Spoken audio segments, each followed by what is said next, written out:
네, 안녕하세요. 신박사 인사드리겠습니다. 2021년 4월 19일 신박사의 장마감 복귀방송 하도록 하겠습니다. 오늘 시장 참 좋았던 것 같습니다. 네, 양시장 모두 이제 플러스 마감, 특히 이제 코스닥이 강한 어떤 흐름을 보여주면서 시장의 어떤 상승을 좀 이끌어주는 그런 형태였는데요. 되게 의미심장했던 거는 연기금이 코스닥에서 700억 이상의 이제 순매수. 기사 보면서 이제 이게 사상 최대 코스닥 순매수라고 해요. 그래서 야, 연기금이 이거 작정하고 지금 코스닥을 담네. 근데 그 업종이 배터리, 바이오, 반도체 요 세 업종에서 쓸어 담는 거였어요. 이거 종목도 압축돼 있었거든요. 그래서 어떤 종목을 샀는지 보면 향후에 어떤 시장의 흐름을 좀 우리가 예상을 해볼 수 있지 않을까, 이런 생각이 좀 들고요. 오늘은 이제 많은 분들 요청을 해주셨던 내용이에요. 5월 3일, 다음 달 3일에 이제 공매도가 재개되는데, 어떻게 대응을 해야 되느냐, 이런 내용에 대한 질문이 많으셨던 것 같고, 그걸 한번 좀 여러 리포트 보면서, 그리고 제 생각들 담아서 한번 대응정을 말씀드리고, 또 이제 유의해야 할 어떤 종목들, 그런 것도 한번 짚어보도록 하고요. 오늘 뭐 장중에 제가 이제 뭐 약간 좀 매도 의견을 좀 드렸던 그런 어떤 코멘트한 종목도 있는데, 그것도 한번 체크해드리면서 공매도에 대한 어떤 전략에 대한 이야기들 한번 해보도록 하겠습니다. 먼저 이제 시장 마감부터 해보도록 하죠. 코스피 지수는 거의 뭐 보합이에요. 0.01% 올라서 3198포인트. 되게 좀 뭐랄까 좀 뜸을 들이는 그런 형태인 것 같은데, 결국 이제 뭐 결과적으로는 뭐 아마 돌파하게 될 겁니다. 근데 좀 뜸을 들이면서 결국 삼성전자와 하이닉스가 강하게 치면서 이걸 돌파를 해줄 것 같은데요. 뭐 최근 들어서 삼성전자, 하이닉스가 좀 눌리죠. 하지만 뭐 제 갈 길을 가게 될 것이다, 그렇게 좀 생각하고요. 코스닥 지수는 0.77% 올라서 1029포인트로 마감했어요. 뭐 상승 종목 수가 뭐 비슷했어요. 성장 주도 업종인 배터리, 바이오, 반도체 위주로 이제 강한 흐름을 보였고, 외국인과 기관이 쌍끌이로, 외국인과 기관이 보시면 코스닥에서 900억, 500억씩 순매수를 해줬고요. 코스피 시장에서는 이제 외국인과 기관이 3천억, 1000억씩 각각 매도를 하면서 개인이 이제 순매수하는 그런 형태였죠, 수급이. 그래서 오늘 수급적으로도 코스닥이 더 좋았고, 시장 어떤 강세도 코스닥이 좀 주도하는 흐름이었어요. 코스피 지수는 요렇고요. 코스닥의 지수는 일봉으로 봐야겠네. 뭐 계속 이제 견조한 어떤 상승 추세 흐름을 보이고, 이제 5일선을 계속 타면서 이제 요거 이제 각도를 높이고 봉이 더 커지는 형태, 이렇게 좀 가지 않을까 싶고요. 바이오가 움직였습니다. 바이오가 움직이기 시작해요. 그러면 이거 굉장히 이제 강한 어떤 흐름이 좀 전개될 가능성이 높고요. 그리고 이제 증시 주변 자금에서 고객 예수금은 그래 조금 늘었네요. 63조에서 65조 수준으로 좀 올랐고, 신용융자는 뭐 비슷한 수준인 것 같고, 그래도 이제 뭐 코스닥이 1000을 넘었는데 많이 들어오는 건 아닌 것 같아요. 그래서 이게 많은 자금이 지금 뭐 코인 쪽으로 가 있잖아요. 그게 좀 회귀하지 않는 그런 형태인 것 같다, 뭐 그런 얘기를 계속 드리게 되는 것 같은데, 어쨌든 그런 영향인 것 같고, 오늘 해외 시장은요, 미국 시장이 이제 뭐 일단은 신고가 흐름을 냈다는 얘기를 이제 주말에 드렸고, 아시아 증시 전반적으로 이제 좋았어요. 일본 뭐 보합 정도, 홍콩은 0.5% 올랐고, 대만은 0.6% 올라서 계속 신고가 흐름을 내어주고 있고, 상해 증시 1.4% 상승하면서 이제 좀 되돌림 나오는 그런 흐름이 전개되는 것 같아요. 그래서 이렇게 좀 체크를 해보고요. 오늘은 이제 그 연기금이 좀 많이 샀다 했잖아요. 연기금이 보시면 코스닥에서 이제 일별입니다. 일별로 보시면 오늘 이제 700억을 순매수했는데요. 외국인도 이제 900억 정도 코스닥에서 순매수했고, 근데 뭐 보통 이제 많이 사도 한 200억? 200억 사거나 했는데, 없죠? 700억은 굉장히 규모가 적지 않은 어떤 규모다, 이렇게 좀 이해하시면 될 것 같고, 그래서 이제 종목들을 좀 보면요, 코스닥에서 이제 기관들이 오늘 당일로 외국인도 같이 합산해가지고 순매수한 순위를 보면 바이오, 배터리, 반도체 밖에 없어요. 1위가 이제 셀트론 헬스케어, 340억. 2위가 녹시랩셀 140억. 예, 바이오죠. 테스나, 테크윙, 심텍, 동진세미캠, 반도체죠. 예, 100억대씩 다. 그렇죠? 에코프로, 2차전지. 예, 그렇죠? 제넥신 바이오, LB세미콘, 솔브레인, 반도체. 그리고 에코프로 BM, 2차전지. 리노고고 반도체, PSK 반도체, 레고캠 바이오, 레고캠 바이오, 예, 바이오. 그래서 바이오 같은 경우는 보시면 녹시랩셀은 NK세포 치료제, 그리고 레고캠 바이오는 ADC 기술 갖고 있는 기업, 차세대 기술이죠. 예, 그래서 지금 바이오 쪽도 보시면 예, 이 차세대 기술을 갖고 있는 기업들 위주로만 이제 수급이 들어오고 강세다. 셀트론 제약이 이렇게 순매수, 그리고 나이백, 요것도 이제 RNA 관련된 그 기술을 갖고 있고요. 세포 투과 기술을 갖고 있어가지고 좀 기대가 될 수 있는 그런 포인트들이 있어요. 나중에 한번 기회 되면 짚어드릴 예정인데요. 요것도 순매수를 했죠. 오스코텍은 레이저 티닙 모멘텀, 그래서 학회 모멘텀이라든지 뭐 그런 것들이 있는 차세대 기술을 갖고 있는 바이오주들이 수급이 좋았고 최근에 오르고 있고, 뭐 동아기업 이렇게 반도체 소재단의 주요 기업들, 반도체 장비 소재단의 기업들 딱 압축되죠. 나머지 없어요, 아예. 예, 나머지 없습니다. SFT도 반도체고, 코미코도 반도체고, 그렇죠. 그래서 기관들이 지금 배터리 바이오 반도체 다 비읍이네요. 요 세 업종의 주요 종목들을 쓸어 담는다고 표현해도 될지 모르겠지만 어쨌든 굉장히 강력한 순매수를 해주고 있고요. 코스피로 돌아가면 삼성바이오로직스에 대해서 오늘 하루에만 1,400억을 외국인과 기관이 싼 거래요. 기관이 특히나 연기금이 거의 대부분 매수했어요. 그래서 조금 저도 시세를 보면서 좀 희한하더라고요. 왜냐하면 이제 보시면 여기 12만 주 이제 연기금이 거의 다 순매수한 건데, 아니 수급이 이렇게 좋은데 왜 이렇게 빠지지? 예, 막판에 밀려서 빠졌잖아요. 예, 그냥 느낌입니다. 이거는 뭐 개인이 뭐 던지게 하는 느낌이 좀 들어요. 보니까. 예, 아니 어떻게 메이저 수급이 순매수로 쌍끌이로 순매수를 했는데 마이너스가 날 수 있지? 이거는 참 희한해요. 예, 뭐 정고점 부근 요 매물대에서 이제 약간 좀 뭐 매물이 나오면서 눌렸을 수도 있는데 메이저 수급이 이렇게 강한데도 이렇게 마이너스 난다는 게 좀 희한하다. 예, 참 삼성바이오로직스도 참 시세에 흘러가는 흐름 자체가 정말 뭐 정상적인 건 아니라는 그런 생각이 좀 들어요. 그리고 삼성전기 이제 외국인과 기관의 합산 순매수가 많은 순서입니다. 오늘 금호석유, HMM, 그리고 LG전자, DB하이텍도 최근에 조정받다가 쌍거리 순매수로 되돌림 나오는 것 같고요. GS건설, 뭐 한국전력, SK케미칼, 뭐 이런 실적이 좀 좋아지거나 경기 회복되는 그런 쪽으로도 쌍거리로 좀 들어오는 것 같고요. CS윈드 이제 풍력 쪽으로도 좀 들어오는 것 같네요. 그럼 이 시총 상위주를 보면요, 뭐 오늘 삼성전자가 좀 밀리면서 코스피 지수를 좀 보합으로 좀 가둬놓은 그런 느낌이고요. 제 갈 길 갈 거라 봅니다. SK하이닉스도 오늘 좀 보합 정도였고, 네이버도 보합. 그러니까 시총 상위주를 보면 별 변동이 없었어요. 포스코 정도 빼고는 뭐 거의 지금 변동이 없었죠. 그래서 뭐 별다른 특징이 없었던 코스피였고, 오늘은 시장의 주도권 자체를 완전히 코스닥이 쥐었다. 시젠도 5% 오르면서, 야, 요 정도 트레이딩 구간을 말씀드렸는데 이거 완전히 그냥 날라버리네요.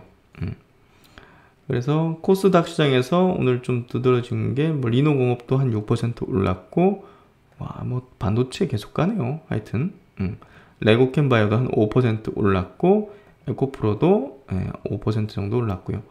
그래서 이렇게 좀 보면 될 것 같고요. 셀트리온 그룹주 한번 볼게요. 셀트리온 같은 경우 참 뭐랄까 수급이 별로 좋지가 않아요. 기관들이 계속 팔거든요. 그래서 어쨌든 지금은 좀 눌려있는 어떤 구간대라고 저는 생각을 해요. 그래서 뭐 좀 두려움을 가질 필요는 전혀 없죠. 오늘은 헬스케어하고 제약 쪽에서 기관 수급이 좀 들어오면서요, 시세를 좀 밀어 올려준 그런 흐름이었어요. 헬스케어 같이 특히 이제 기관의 순매수가 좀 적지 않았던 그런 흐름이었던 것 같고요. 어쨌든 오늘은 뭐 코스닥 흐름이 좋았고, 코스닥의 흐름 자체가 조금 더 가팔라질 수 있다. 왜냐하면 바이오가 이제 본격적인 움직임을 보이고 있기 때문이다.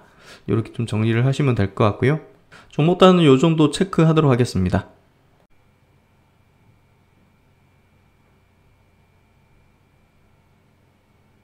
오늘 첫 소식은요, 반도체 관련해서 얘기를 좀 해보도록 할게요.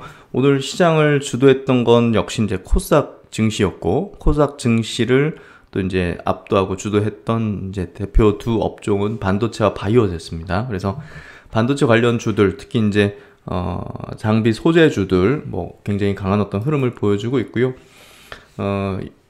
일단은 그 미국에 지금 반도체 공장을 만드는 부분이 굉장히 좀 화두가 커질 것 같아요. 지금 미국 뭐 바이든 정부 같은 경우는 그 자체 이제 공급망을 다 조사해가지고 중국 반도체 죽이겠다. 뭐 이런 거의 뭐 이런 식인 것 같아요. 그래서 지금 중국에 있는 뭐 삼성전자, 하이닉스의 공장도 조금 안 좋은 영향을 받을 수 있지 않을까. 그렇게 된다면 이제 삼성이라든지 SK하이닉스 같은 경우도 여기에 이제 약간 좀 페널티를 받지 않기 위해서는 미국에 대한 투자 확대 검토를 확실하게 하고 확정 지어가지고 발표를 이제 해야 되지 않을까. 그래서 그런 부분에서 아마 상당 고심을 하고 있을 거고, 여기에 이제 꽃놀이 패는 뭐겠습니까? 반도체 장비주가 되겠죠. 그래서 반도체 장비주의 어떤 주가 흐름이 뭐 올해부터 이제 굉장히 강하게 흘러가고 있는데요. 일단 뭐 반도체 이제 메모리 사이클과 합쳐져서 이 이제 구조적인 어떤 변화 이런 부분에서도 큰 수혜를 좀 볼 걸로 예상이 되고 있고요. 계속 제가 말씀드리지만 요 이제 대규모 투자가 확정 발표될 때 아마 이제 반도체 장비주들에 대한 시세가 굉장히 세게 만들어지면서 뭐 이번 장세 완전 고점인지는 모르겠지만 어느 정도 대응의 영역이에요. 예, 그때 봐가지고 이제 약간 고점의 징후 같은 게 보일지 그런 것들을 제가 아마 코멘트 드리게 될 것 같은데, 일단은 그 투자 전략상 우리가 볼 때 지금 반도체 장비주나 이런 것들을 매도할 이유가 전혀 없다. 왜냐하면 지금은 기대감이 계속 펌프질 되는 어떤 구간에 있기 때문에 이런 부분에서 매도 고려를 할 이유는 전혀 없다는 얘기를 좀 드리고 싶고요. 이제 종목을 갖고 있을 때 이제 매도하는 어떤 전략이나 이런 시나리오를 어느 정도 좀 가지고 있어야 되고, 이제 경험칙상 어떤 패턴이 있을 때 조금 매도를 하는 게 단기 고점권역의 어떤 뭐 좋은 판단이다, 이런 것들은 제가 좀 갖고 있으니까 그런 것들을 향후에 좀 말씀을 드리게 될 것 같고요. 기사 한번 좀 볼게요. 이름은 6월달에 미국 정부의 강도 높은 반도체 청구서가 온다. 최근 정부가 이 같은 내용을 삼성전자, 하이닉스 등 국내 반도체 기업들에 전하고 민관 협력 방안을 논의 중인 것으로 확인됐다. 18일 재계에 따르면 정부와 국내 반도체 기업들은 중국 반도체 관련 미국의 강력한 제재가 나올 수 있으니 시나리오별 대응 방안을 서둘러 마련해야 한다고 보고 있다. 이에 삼성전자는 2분기 내로 미국 투자를 서두르는 등 기업마다 시나리오별 대응 방안 마련에 나선 것으로 전해진다. 2월 말 조 바이든 미국 대통령은 100일 동안 반도체, 배터리, 그리고 히토류, 의약품 등 4개 핵심 분야의 글로벌 공급망을 점검하라는 행정명령에 서명을 했다. 그래서 이쪽에 대한 어떤 부분이 향후에 굉장히 중요해질 거고 중요해지고 있고, 이 부분에 대해서 결국은 중국을 견제하고 미국에 이거를 이제 공급망을 만들어야 된다, 이걸 좀 얘기하는 것 같아요. 그래서 이 조사가 이제 6월 초에 완료된다고 하는데요. 반도체 업계에서는 한미 정상회담 5월 말에 지금 예정이 되는데요. 요때 이거 반도체라든지 배터리 쪽에 대한 얘기가 조금 잘 돼야 된다. 예.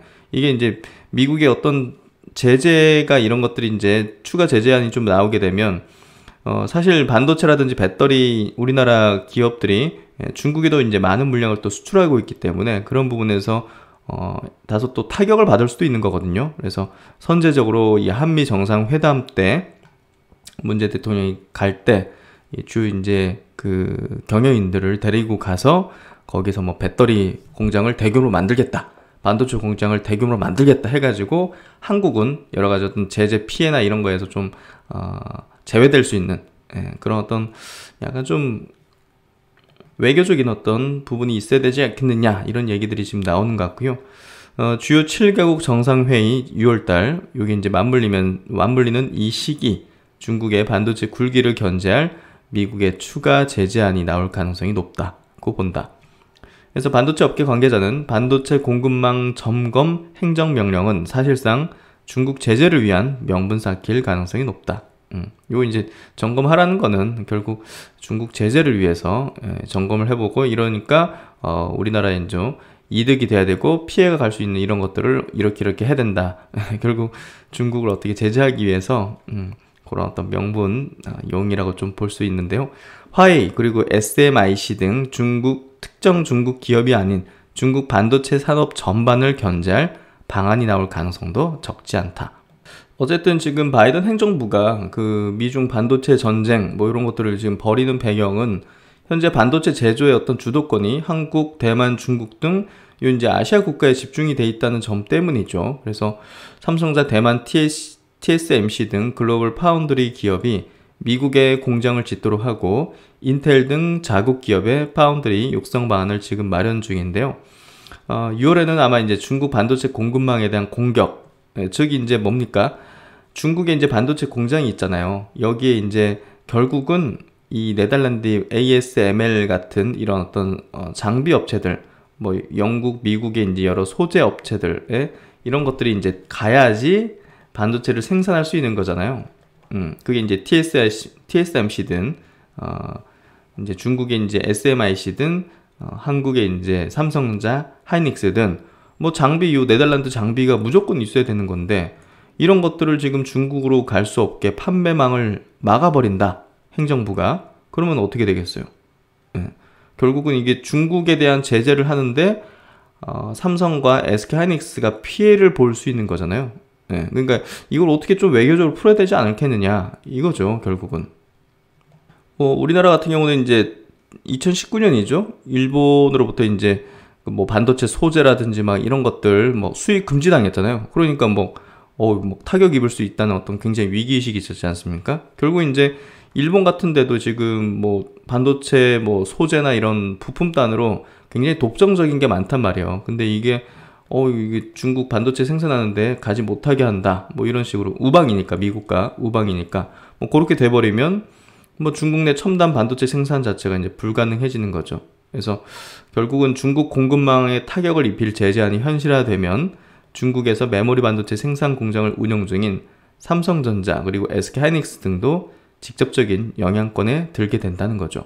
그래서 이제 이런 미국의 이제 제재한 가능성 이런 것들이 국내 이제 반도체 장비들에게 왜 이렇게 큰 호재가 될 수 있느냐? 그건 바로 이제 이런 제재안을 좀 피하기 위해서 삼성전자와 SK하이닉스가 미국 투자 확대를 검토할 거고 뭐 기존에 이제 뭐 생각하던 그런 어떤 뭐 예를 들면 삼성전자가 뭐 한 20조 정도 설비 공장을 좀 건립하거나 하려고 했는데 야 이거 화끈하게 그냥 50조 이런 식으로 지금 얘기들이 되고 있다는 거죠. 그래서 결국은 이제 많은 장비가 필요할 수밖에 없고 삼성전자와 SK하이닉스의 이제 밸류체인의 장비사들 그런 사들이 보다 더 이제 큰 수혜를 볼 거라는 게 우리가 좀 예상 가능한 부분이라는 거죠.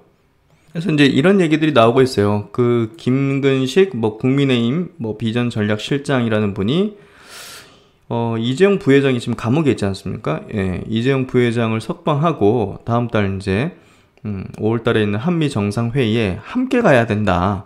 함께 가서 이제 거기서 반도체 공장 이렇게 뭐 2개 만들겠습니다. 뭐 50조 투자하겠습니다. 이런 식으로 해가지고 미국이 이제 쥐고 있는 그런 백신들을 좀 많이 가져올 수 있어야 된다. 이런 주장들을 하고 있어요.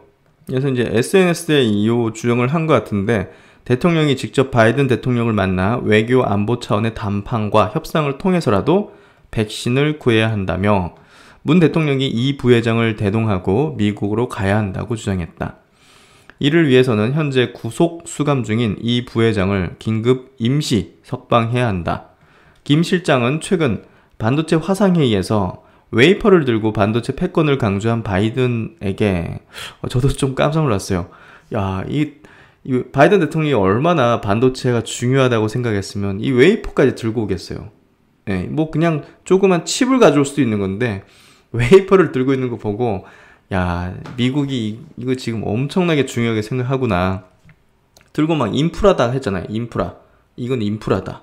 예, 그래서 한국이 우리가 이제 우리 한국의 경제에 있어가지고 우리가 한국의 이제 주요 우리 이제 시총 상위에 있는 기업들을 보면 미국이 엄청 중요하죠, 당연히. 예, 미국이 이제 가장 중요한 시장이죠. 우리 셀트로만 보더라도, 예, 셀트로만 보더라도 이제 미국이 이제 많은 바이오 시밀러를 팔면서 이제 이익을 내고 있는데 그런 부분에서 미국과는 상당한 협조적인 어떤 이제 기조를 좀 보이는 게 어떤 식으로든 우리 기업들에 있어서도 한국 경제에 있어서도 그리고 우리의 이제 주식 투자에 있어서도 예, 뭐 그렇게까지 연결되긴 해요. 예, 그래서 그런 부분에서 중요한데 이번 정부가 어떤 판단을 할지는 좀 지켜봐야 될 것 같고요. 문 대통령이 이 부회장과 함께 앞으로 삼성전자가 중국에 투자와 판매를 줄이고 당장 미국에 반도체 설비 공장을 짓고 투자하겠다고 공식 약속을 해야 한다. 그래서 이제 이를 대가로 바이든에게 모더나 화이자 백신의 조기 특별 공급을 약속받는 특단의 외교안보 차원의 백신 확보를 제안한다. 그래서 이런 주장을 뭐 정치권에서 나오는 것 같은데 어쨌든 뭐 이런 얘기들이 나온다는 것 자체가 그만큼 뭐 정부 딴에서도 조금 더 이제 압박이 될 수 있고 바이든 행정부가 이제 출범을 했는데 앞으로 이제 또 이 행정부와 또 좋은 어떤 유대 관계를 가지기 위해서는 아마 뭔가 좀 액션들이 있지 않을까? 예. 뭐 그런 고민들을 아마 하고 있을 것 같고요. 반도체 상황이 좀 요렇다는 거 좀 이해하고 계시면 될 것 같고 결론적으로는 반도체 장비주 지금 매도 고민할 생각을 할 필요가 전혀 없이 지금은 기대감이 계속 모락모락 이렇게 올라가는 그런 구간에 있다. 이렇게 좀 이해를 하시면 될 것 같아요. 그 다음은 이제 공매도 관련된 얘기를 좀 해보도록 할게요. 공매도에 대한 생각은 저도 이제 계속 하고 있는데 일단 이제 5월 3일 날 그 공매도가 재개되죠. 공매도가 재개되는데 일단은 코스피 200 그리고 코스닥 150 구성 종목에 한해서 이제 공매도가 이제 재개됩니다. 근데 이제 유진투자증권 리포트인데요. 여기서는 뭐 사실상 뭐 전면 허용과 같은 거다. 예, 이렇게 얘기를 하고 있고요. 코스닥이 조금 더 불리할 것이다. 이렇게 얘기를 하고 있어요. 그래서 어떤 내용인지 한번 좀 보면요. 사실상 공매도 전면 허용과 유사한 효과 나타날 듯하다. 코스피 시가총액에서 코스피 200이 차지하는 비중이 92%예요. 그러니까 사실상 그냥 전면 허용이죠. 코스피는. 예. 공매도 대차장고 비중은 94%에 달한다. 그리고 이제 코스닥 150이 코스닥 시장에서 차지하는 시가총액 비중은 48%, 한 절반 정도 수준이지만 공매도 대차장고 비중은 77%에 달한다. 결국 이제 코스피 200과 코스닥 150에 대한 공매도 재개 결정은 사실상의 공매도 금지의 전면적인 해제와 유사한 결과가 나타날 것으로 보인다. 그래서 공매도를 치기 전에 이제 빌려오는 물량이 이제 대차 물량이라 하잖아요. 대차 잔고. 요게 이제 코스피 200 종목이 94%를 차지하는 거죠. 그리고 코스닥 150은 77%를 차지하는 거죠. 그렇기 때문에 뭐 거의 그냥 전면 허용이다. 뭐 그렇게 좀 보면 될 것 같아요. 뭐 소형주들에 대해서 공매도 세력들도 좀 애매하죠. 예, 공매도 하기. 시총 뭐 2천억, 3천억, 1천억짜리. 그러니까 그런 것들은 이제 공매도 세력들도 공매도 치기 부담스럽고 잘못하면 막 유동성도 없는데 갑자기 막 게임스터처럼 막 끌어올려가지고 막 그런 사태가 벌어질 수도 있기 때문에 사실상 덩치 큰 종목들을 허용한다는 거는 그냥 전체 허용과 거의 비슷하다. 요 얘기를 하는 거고요. 코스피보단 코스닥에서 공매도 재개의 영향은 뚜렷할 것이다. 코스피 시장의 공매도 재개는 큰 영향이 없을 걸로 예상된다. 그래서 저도 그렇게 생각해요. 지금 공매도 이번에 재개된다고 시장에 어떤 큰 변화가 나타날 것 같지는 않다. 그래서 특별하게 공매도 재개되는 부분에 있어서 그 포지션을 바꾼다든지 지금 이제 성장 주도 업종의 대표 종목에 대한 포트폴리오 전략인데요. 제가 이제 그쪽으로 계속 강조드리고 있고 그걸 바꿀 필요는 없는데 일부 이제 뭐 경기 민감 섹터라든지 요쪽에 있어가지고는 조금 뭐랄까 선제적으로 좀 매도할 필요가 있는 종목들은 있는 것 같아요. 이따가 제가 좀 체크해 드릴게요. 반면 이제 코스닥에서 영향이 보다 뚜렷하게 나타날 전망이다. 이유는 세 가지다. 첫 번째, 개별 주식 선물로 인한 일부 해지 수요 대체. 두 번째, 공매도 금지 전후의 대차장고 패턴. 세 번째, 2008년, 2011년 공매도 금지 사례가 그것이다. 첫 번째, 코스피에 상장된 개별 주식 선물은 124종목입니다. 코스닥은 22종목이에요. 예, 주식 선물 있는 거 말하는 거예요. 그래서 공매도 금지 이후 코스피에서는 124종목의 개별 주식 선물을 통해 해지 수요가 일부 소외됐을 가능성이 높다. 그러니까 공매도를 못 치지만 예를 들어서 뭐 이제 코스피 뭐 하이닉스다. 하이닉스 공매도 못 치지만 주식 선물을 매도를 해가지고 요 해지 수요를 조금 이제 대체했을 거다. 예, 그럴 가능성이 높다. 왜냐면 웬만큼 이제 코스피 200 종목에서 이제 뭐 대체적으로 124종목이면 뭐 대체할 수 있는 정도잖아요. 예, 그러니까 어느 정도는 주식 선물로 해지를 했을 것이다. 두 번째는 이제 공매도가 금지된 2020년 3월 16일 이후 코스피의 공매도 대차장고보다 코스닥의 대차장고가 큰 폭으로 감소를 했다. 그래서 공매도가 제기된 후 이전 패턴으로 회귀한다고 가정한다면 보다 더 코스닥의 공매도 거래가 더 증가할 수 있다. 뭐 많이 비워졌으니까 뭐 그럴 수 있다. 이 얘기를 하는 것 같아요. 그건 이제 뭐랄까 뭐 딱 그러진 않죠. 예. 그래서 이것도 참 주장이라고 보시면 될 것 같아요. 세 번째, 이제 국내에서는 지난 2009년 그리고 2011년에 공매도 금지됐었죠. 당시에 2009년도에는 이제 서프라임 모기지 때문에 이제 너무 급나가니까 금지시켜 버렸고, 2011년도에는 이제 미국 이제 신용등급 강등 때문에 이제 단기적으로 엄청 폭락했을 때, 그때 이제 3개월 정도 짧게 공매도 금지되겠었는데, 두 경우에서 모두 코스피보다는 코스닥에서 대차장고 증가가 이제 두드러졌다. 오히려 코스피에서는 두 경우 모두 외국인의 순매수세가 단기에 증가하는 사례가 있었다. 이제 통계적인 거예요, 그냥. 그래서 그때 그러니까 이번에도 그럴 것이다. 이건 아니고 그냥 과거에 그랬으니까 이번에 그런 점을 한번 참고해 보세요. 이 정도라고 생각하시면 될 것 같아요. 그래서 주식 투자하면서 가장 주의해야 될 거는 과거에 그랬으니까 이번에 또 그럴 것 같다. 예, 이건 아니죠. 이런 판단으로 주식을 하면 안 되겠죠. 공매도라는 제도 자체가 증시 추세를 바꿀 수 있는 요인은 아니죠. 예, 다만 개인 투자자에게 불리한 제도인 만큼 투자 심리 위축 요인으로 작용할 수는 있습니다. 이 또한 결국 개인 투자자 비중이 높은 코스닥에 더 불리할 걸로 예상이 된다. 그래서 코스닥에 조금 더 투자 심리적인 측면에서 위축된다는 측면에서는 영향을 좀 줄 수 있지만 추세를 바꿀 수 있는 요인은 아니다.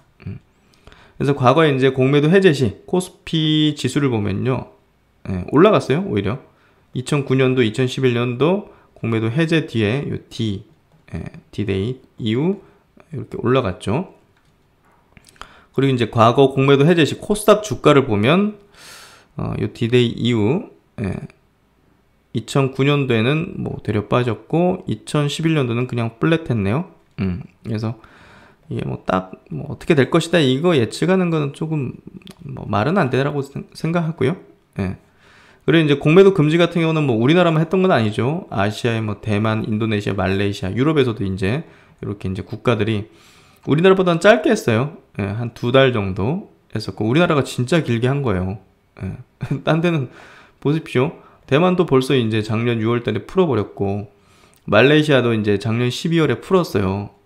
종료시켰단 말이에요. 근데 우리나라는 되게 오래 한 거예요, 사실. 그래서 대만의 어떤 사례를 보니까 우리나라랑 가장 흡사한 지금 증시고, 외국인의 순매수 추이를 보니까 해제 후에 뭐 큰 변화가 없었습니다. 그래서 지금 보시면 뭐 대만 증시도 신고가 흐름을 계속 내고 있잖아요. 그러니까 추세에 영향을 미치지 못했다는 거죠. 공매도가 재개됐다 하더라도. 그래서 그 정도로 좀 이해하시면 될 것 같고, 제 의견도 그렇습니다.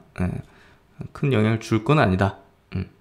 근데 이제 오늘 제가 장중에도 이제 멤버십 분들에게 이제 코멘트를 드린 건데요. 그 전환사채 물량이 좀 많은 종목들 있잖아요. 그런 종목들은 약간 좀 기관들에 있어서 전환사채를 이제 활용해 가지고 이제 무위험 차익 거래를 할 수도 있거든요. 그렇기 때문에 그 중에서 고성장 주도 업종이 아니라면 경기 이제 회복되는 흐름에서 조금 올라오는 그런 흐름의 종목이라면 제가 볼 때는 뭐 일단 뭐 안전하게 매도를 하는 것도 적절한 대응이 아닐까 하는 생각이 들었어요. 그래서 그렇게 좀 코멘트를 드린 내용이고요. 그 화성 엔터프라이즈 제가 이제 커버를 드리는 종목이잖아요. 경기 이제 회복 관련된 종목. 그래서 요거는 좀 코멘트를 그렇게 드렸고, 롯데관광개발이라든지 LD 디스플레이 뭐 이런 것들은 제가 볼 때는 HMM 이런 것들 있죠. 이런 것들은 조금 제가 볼 때는 공매도 재개 시 좀 주의가 필요할 수 있다. 키움증권도 좀 포함시킬 수 있는데 워낙 좀 괜찮은 종목이라서 키움증권보다는 이런 종목은 조금 주의가 필요할 것 같다. 이 정도를 좀 코멘트를 드릴 수 있을 것 같아요. 그리고 이제 KB투자증권에서도 관련해가지고 공매도 재개 2주 전 미리 보는 숏 리스트라는 제목 하에서 공매도 재개를 앞두고서 공매도 가능성이 높은 종목을 찾아보았다. 또래 기업들보다 수익률과 밸류에이션이 높은 종목, 페어 트레이딩의 숏 리스트에 등장하는 빈도수가 높은 종목, 이런 것들을 좀 정리를 한 건데요. 참고용으로 한번 보시면 될 것 같아요. 그러니까 이제 예를 들어서 뭐 배터리다. 배터리 종목이 뭐 LG 쪽하고 SK 쪽하고 뭐 SDI 뭐 이렇게 있잖아요. 근데 예를 든 겁니다. 제 의견이 아니라 밸류에이션이 SK이노베이션이 좀 높아. 그러면 이제 약간 요걸 숏치고 요걸 롱 잡고 SDI랑 LG 이제 화학을 롱 잡고 이런 식으로 이제 뭐 헤지 펀드라든지 이런 데서 할 수도 있는 거잖아요. 그러니까 그런 부분에서 밸류가 좀 높거나 주가가 많이 올라온 종목은 약간 좀 공매도 가능성이 좀 높지 않겠느냐, 이런 이제 의견을 보인 거예요. 그러니까 그렇게 된다는 게 아니라 뭐 그런 의견이니까 참고용으로 보면 될 것 같은데요. 그러니까 여기서도 이제 미리 보는 숏 리스트 첫 번째, 또래보다 많이 오른 비싼 종목. 결국 이제 그 밸류에이션 그 이제 공매도 입장에서 더 눈에 띌 거라는 거죠. 밸류가 좀 높거나 주가가 높은 것들은. 그래서 그런 것들을 이렇게 좀 추려보니까 이렇더라. 롱숏 페어에 자주 등장하는 종목.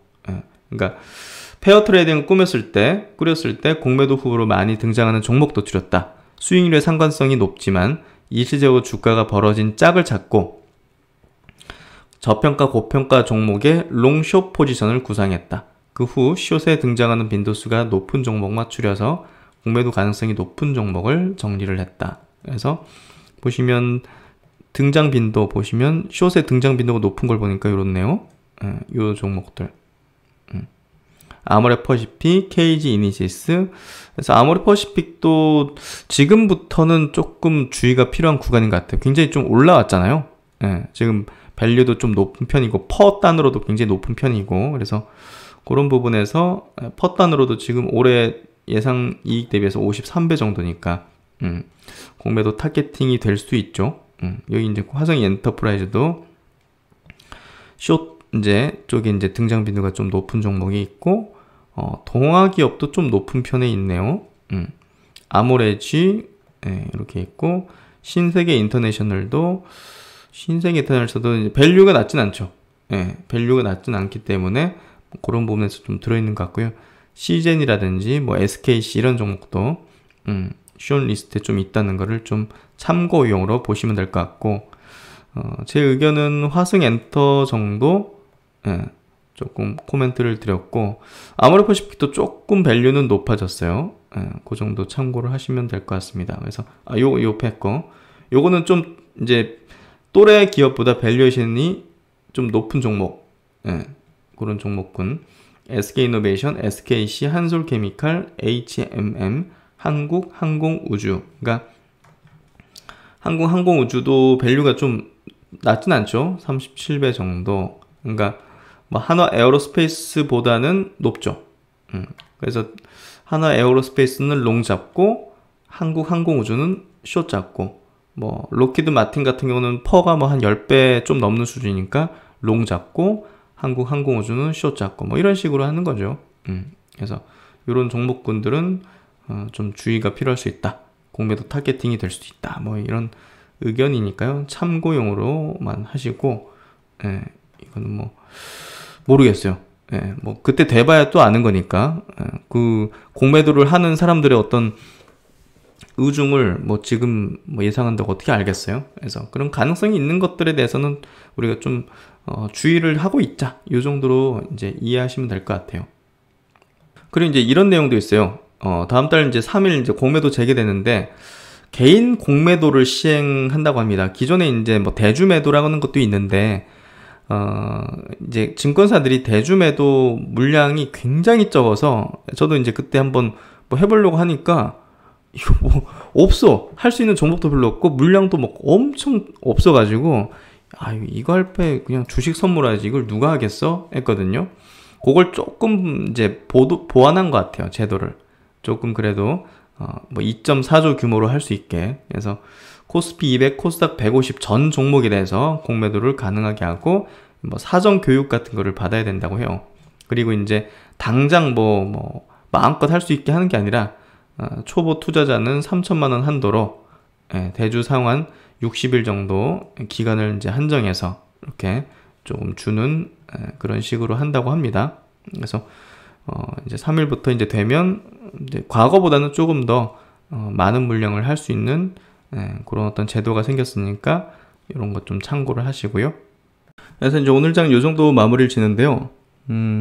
최근에 이제 시장을 보면 우리가 이제 꿈의 주식을 발견하는 것도 중요하지만 꿈의 구간을 발견하고 꿈의 구간에서 정말 이제 집중하는 것도 중요하다는 어떤 생각을 합니다. 지금이 제가 볼 때는 시장이 정말 꿈의 구간이다. 이런 시세를 다시금 볼 수 있을까? 이 정도의 어떤 느낌이다. 이렇게 좀 말씀을 드리고 싶고, 그리고 이제 정말 구조적인 성장을 하는 그런 기업들이 지금 시총 상위에 포진하면서 대한민국 증시의 어떤 리레이팅이 벌어지는 그런 구간에 있다. 그래서 정말 이 시기에 이 구간을 너무나 담아두고 싶어요. 우리가 이제 좋은 곳에 여행 가면 이제 사진으로 영상으로 많이 담아두고 싶은 그런 것처럼 지금의 이 시장을 저는 굉장히 담아두고 싶어요. 그래서 많은 기록들도 남기고 싶고 많은 분들과 함께 호흡하면서 정말 이 꿈의 구간을 좋은 기회로서 함께 이제 누리고 싶다는 생각을 해요.